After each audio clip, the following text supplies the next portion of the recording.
me mo kwa be meda sepa wo mre no wadaje asemanum bia wo de mayen e wa Adom TV bedwam eso ene ye to ayen komo no so ene ye se ye hwe ball a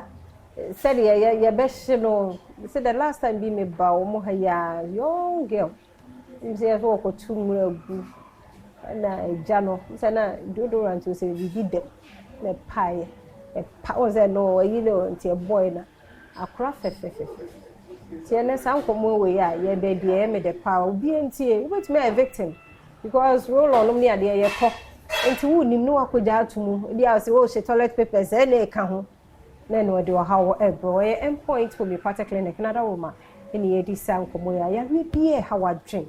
prostate no infections stroke no me diabetes ko endpoint ho obesho amza for mo achemu akwaba ye da se pa so bola no ho komo no hia me pa kwan be ne be fa so because dey abola dey say ye hye me da say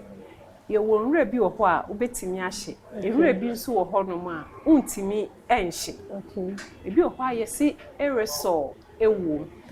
eno no chese pressurized gas ewo nti wo fa no te say mosquito spray a ye di kum ntontom mi se wo spray sa spray no se esan men kwhye no deodorant ana spray a wa wudi gu ho eduhwam a wudi gu ho no se ne kan no esan wa men kwhye se eyo paper toilet papers bi ni book bi a hu hia no wa prapra na wo so wo hye no a enu de ye kakra bi na wa hye nti sa ne o ma no fama bola ma no ana sesie wo fom ye nhye na nkofo bebre gada sa ne o ma ne nyina no omosi omo hye se wo hye sa ne ma na etime hye wo ankasa efi se enu anso wo gas ewom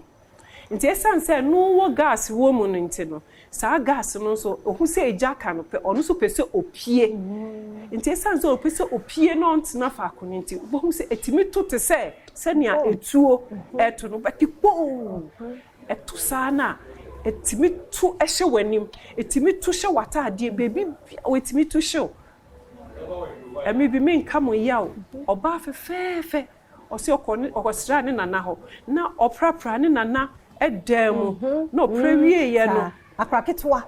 na odibegu ho na osi ohye na odimanchi so mu apena san bi wom de to hye no sa o wisa keke nti mesremo se mo hye bola sa nyama ni nyina mu yiyi film bibi bia deodorant mosquito spray sa nyama ni nyina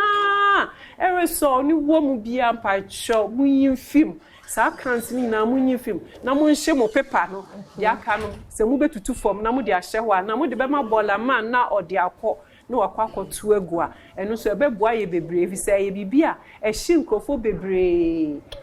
enti yenhwe sa ade ni yie dia me pese me di soso eye chemicals a ya ye di gugu ensuo bottle mu edi sisi ho so ubehwe picture ya me kure ya ubohu se akwala no edu ba bia chemicals no wo no e na wakwa akofa iti se gu ensuo bottle mu ana bibia akwala ni kokofa obenom bakaze ensuo iti se ya acid ne wo mu odie wo mu bia se creation ede yo obo so kofa ya na wanom onum ya bo se ni minimu nyina hye iti se ye di bibi sa esi ho no mu e wo chemical ne ye di gu ensuo bottle na bibi mu a na wunya